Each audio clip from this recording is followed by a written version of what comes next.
we will take now strong action.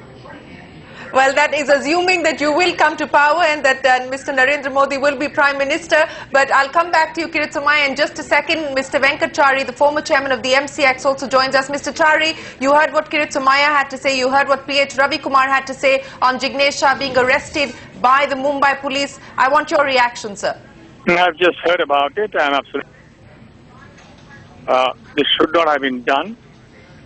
I do not believe that he is guilty in any manner, whatever. That's my reaction. Mr. Chari, you're saying that you don't believe that this is something that should have been done, that Jignesh Shah ought not to have been arrested? Yes, absolutely. What are the charges, actually? I'm not aware.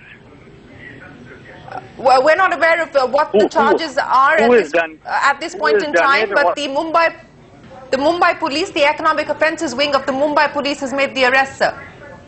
Mm-hmm. And what exactly is the charge?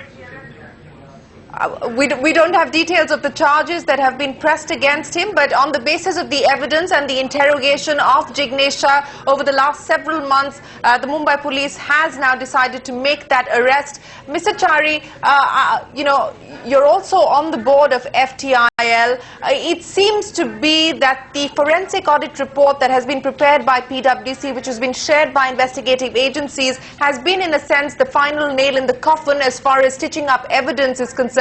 You know, whether it's question marks on related party transactions and so on and so forth. It seems to have been that the observations made by PwC in that forensic audit report have come back to haunt Jignesh Shah. I really don't see how he would be involved in that. I've still not seen, I've not received the full report of the PwC report. It has been shared with FTIL till now. Mr. Chari, as a board member of FTIL, the attempt obviously is going to be on the part of the board to try and ring fence each individual company, to ring fence FTIL. What can we now expect? Do you anticipate an emergency board meeting to take stock of the situation now that the arrest has been made? I'm sure that the board will meet and take stock of the situation. We have 4 independent directors. Justice Kochar of the Bombay, formerly of the Bombay High Court. He is with me on the board.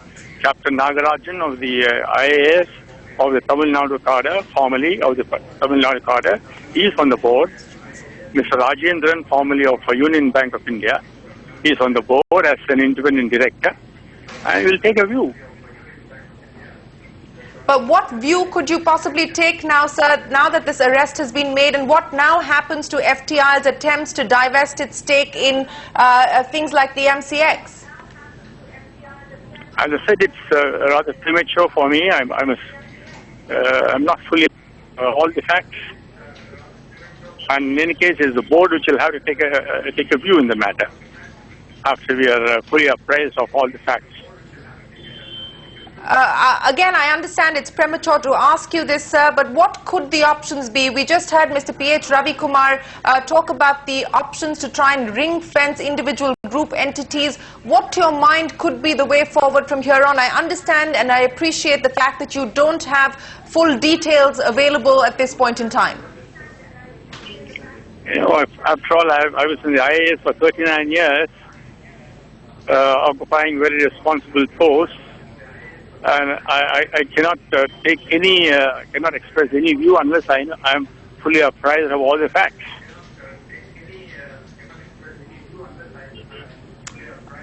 All right, Mr. Venkat Chari, let me go back. I'd request you to hold on. Let me go back again to Mr. P.H. Ravi Kumar. Mr. Ravi Kumar, you heard what Mr. Venkat Chari, who's a board member of FTIL, had to say. Just a short while ago, we were talking about the role and the responsibility of the regulators, the lapses in this matter, in the NSCL mess and the NSCL fiasco from a regulatory point of view. What do you see as the next course of action from a regulator's point of view to try and ring-fence these individual entities? I would, from two perspectives. One is, hypothetically, if I were a board member in either of the institutions, or I were to be in the regulatory position, what are the steps I would take to see that the external investors. You have the promoters and you have the non-promoters, and many of the non-promoters have come in both in case of FTIL and MCX after listing, MCX particularly the commodity exchange after listing. And therefore, I would ensure that all facts which implicate or which have an impact on the valuation of the company are dealt with in a manner that they do not affect the valuation further. These relate to the management of the company. These relate to the corrective steps that need to be taken in relation to the existing as well as the past incidents which would have taken as brought out by various audit reports to the extent that they are factual. Because much of what I am saying is based on the press reports and from media like yours. But clearly the options to the board, this is not the first time that such an incident has happened in the world. You have had cases like Enron, which has happened in the US. You have had Satyam in our own backyard. And steps were taken to ensure that the value of the company was not eroded. There was swift, decisive action in Satyam, where external, pragmatic and reputed promoters were brought in to substitute, and the value was recovered. It is these steps, in fact, it's a repetition somewhat of the steps which are taken in Satyam, which will have to be taken now. Right. You're saying that the steps that were taken in to try and protect Satyam after what happened with Ramalinga Raju's confession, that is the sort of way forward that we will have to see. I understand that the Mumbai police has started its briefing, so we will perhaps have more details coming in from there. But my colleague Varinder Bansal also joins us. Varinder, any more details that you have?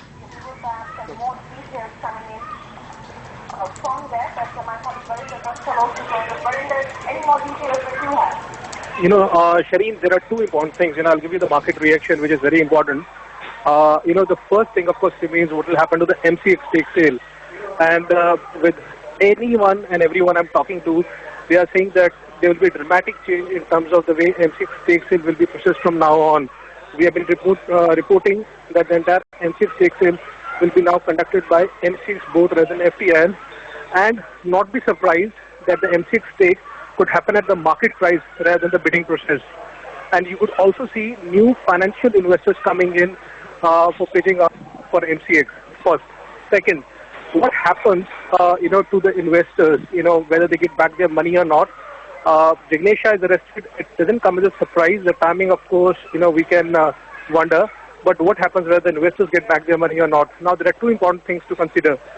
The first thing is the corporate veil, whether the corporate veil could be lifted or not, whether FTIL could be found responsible for, doing all the damages, and whether FTIL, Financial Technologies, which is a listed company, whether they could be liable in terms to pay that 5,600 crores are not going ahead.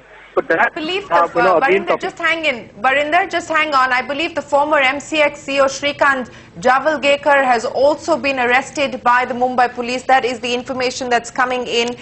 This is the information that's coming in from the briefing. We understand that the former MCX CEO has also been arrested.